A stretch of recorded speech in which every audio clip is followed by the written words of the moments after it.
But is चलेगा। It true कि पहले बच्चे के साथ सारा जो ट्रॉमा है आप राइट पेरेंटिंग पहले चाइल्ड पे नहीं आता पर दूसरे पर आता है, is that true? Its not a general, its can be a generalization, ऐसा नहीं होता है क्योंकि वो पेरेंट की लाइफ स्टेज पे होता है। जैसे मेरे केस में मैंने पहले बच्चे के साथ बहुत गलतियां की जो दूसरे में नहीं की, because I was older wiser, right. But कई पेरेंट्स होते जो पहले बच्चे में अच्छा करते पर दूसरे बच्चे के आने तक ज़्यादा बिजी हो गए, उनको शायद शादी में ही मैरिटल प्रॉब्लम्स हो रही हैं, उनको फाइनेंशियल इश्यूज हुए हैं, तो दूसरे बच्चे को ध्यान नहीं दे पा रहे। तो ऐसा कुछ नहीं, वो पेरेंट की खुद की लाइफ स्टेज पे होता है कि उनकी क्या डायनामिक्स है, मेंटल हेल्थ इश्यूज उनके हैं नहीं है, उस हिसाब से होता है।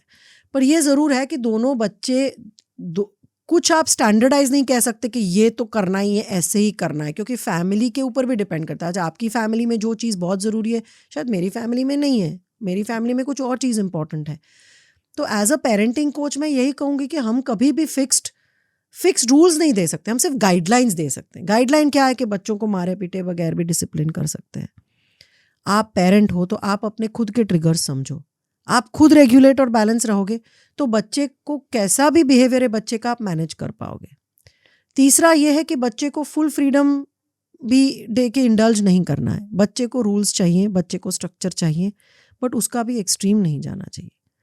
और मैं ये चौथा रूल कहूँगी 80-20 रूल, कि भाई आप 10 में से 10 चीज़ें इंप्लीमेंट करने में मत लगे रहो। 10 में से 2 चीज़ें पिक करो जो बहुत इंपॉर्टेंट है, उसी पे फोकस करो, 8 जाने दो। माँ बाप को लगता है ये सारी चेकलिस्ट में से 10 में से 10 चीज़ मेरा बच्चा करना चाहिए। घर में सपोज मैं चाहती हूँ कि मेरा बच्चा ब्रश भी करे, नहाए भी, कपड़े भी ठीक रखे, पढ़े भी, झूठ भी ना बोले, खाना भी हेल्दी खाए, तो ऐसी लिस्ट होती है। अब मैं जो बच्चे को हर एक चीज़ में टोकूंगी तो बच्चा कुछ भी नहीं सुनेगा, वो डेफ बन जाएगा। पर अगर बच्चे को पता है कि नहीं, अभी मेरी मम्मी ना ये 2 चीज़ पे एम्फेसाइज करती है कि मुझे हेल्दी खाना है और मुझे अपना नहाना है हर रोज़, तो मैंने और बच्चे ने डिसाइड किया ये 2 चीज़ करनी है, बाकी 4-6 चीज़ें मैं जाने दूंगी। फिर बच्चा चाहे 3 दिन ब्रश नहीं करे, कोई बात नहीं, नहाया, ये किया, बस। तो then the child will listen, because बच्चे को पता है कि 2 चीज़ मेरे को करनी है।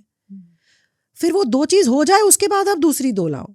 आजकल पेरेंट्स क्या करते हैं, 3 साल का बच्चा है, मैडम उसको मुझे हार्ड वर्किंग बनाना है, पढ़ाई में भी इंटरेस्ट लाना है, उसको कंपैशनेट बनाना है, उसकी सोशल स्किल्स भी बढ़ानी है, उसको सिंसियर भी बनाना है। कैसे होगा यार, ये तो मतलब आप मशीन बना रहे हो कि बच्चा ला रहे हो। तो ये बड़ों के साथ भी होता है। Today if I tell you कि तुम्हें 15 चीज़ें करनी है हर रोज़, तो आप कहोगे क्या यार रोज़ का किटकिट है, पर मैं कहूँगी नहीं, 2 चीज़ें तुम ज़रूर करो, बाकी छोड़ो, हो तो हो, नहीं हो तो then you will be more open to it. तो ये एक मैं पेरेंट्स को हमेशा कहती हूँ, पैरेटो प्रिंसिपल है, 80-20 रूल, ये फॉलो करो एंड इट ऑलवेज वर्क्स।